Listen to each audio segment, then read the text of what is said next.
નમસ્કાર, voice of Mahisagar news channel પર આપનું હાર્દિક સ્વાગત છે।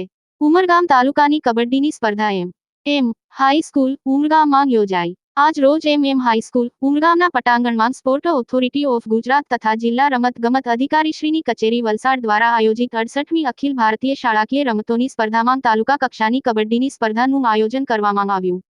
કાર્યક્રમની શરૂઆત દીપ પ્રગટાવી કરવામાં આવી, જેમાં સંસ્થાના પ્રમુખ શ્રી ઈશ્વરભાઈ જીબારી, મંત્રી શ્રી ઉલ્હાસભાઈ ટંડેલ, ખજાનચી શ્રી બંકિમભાઈ શાહ, શાળાના આચાર્ય શ્રી અલ્પેશકુમાર પટેલ તેમજ સહાચાર્યા શ્રીમતી જેસલબેન શાહે હાજરી આપી। તાલુકાની વિવિધ શાળામાંથી પધારેલા વ્યાયામ શિક્ષકોનું પુષ્પ દ્વારા સ્વાગત સંસ્થાના પદાધિકારીઓ, આચાર્યશ્રી, સહ આચાર્યા શ્રીમતી તેમજ શાળાના શિક્ષક ભાઈ બહેનો દ્વારા કરવામાં આવ્યું। સંસ્થાના પ્રમુખશ્રી, મંત્રીશ્રી તેમજ આચાર્યશ્રીએ વિદ્યાર્થીઓને કબડ્ડીની સ્પર્ધા માટેની શુભેચ્છાઓ પાઠવી વિદ્યાર્થીઓને પ્રોત્સાહિત કર્યા। ત્યારબાદ સંસ્થાના પ્રમુખ શ્રી ઈશ્વરભાઈજી બારીના શુભ હસ્તે નાળિયેર વધેરી કબડ્ડીની સ્પર્ધાની શરૂઆત કરવામાં આવી, જેમાં અંડર 14 ભાઈઓ અને બહેનોની 22 ટીમ, અંડર 17 ભાઈઓ અને બહેનોની 30 ટીમ અને અંડર 19 ભાઈઓ અને બહેનોની 9 ટીમ મળી કુલ 61 ટીમે આ સ્પર્ધામાં ભાગ લીધો।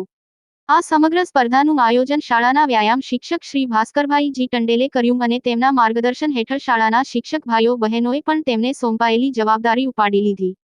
તેમજ આ સ્પર્ધામાં તાલુકાની વિવિધ શાળાના વ્યાયામ શિક્ષકો ક્રીડા મંડળના મંત્રી યોગેશભાઈ મહેર તેમજ માજી મંત્રી રાજેશભાઈ કેની તેમજ મોહિતભાઈ પટેલ, દિનેશભાઈ રાવતિયા, પ્રવીણ માંગેલા, અજય માછી, જોસનાબેન પટેલ, દીપિકાબેન પટેલ, ઉષાબેન પટેલ ઉમરગામ હાઈસ્કૂલના તમામ શિક્ષકગણ સૌ સાથે મળી નિર્ણાયક તરીકેની ભૂમિકા ભજવી આ સ્પર્ધાને સુપેરે પાર પાડી। સાથે સૌ બાળકોને હળવો નાસ્તો પણ આપવામાં આવ્યો। રાજેશ કેની, વોઇસ ઓફ મહીસાગર ન્યૂઝ।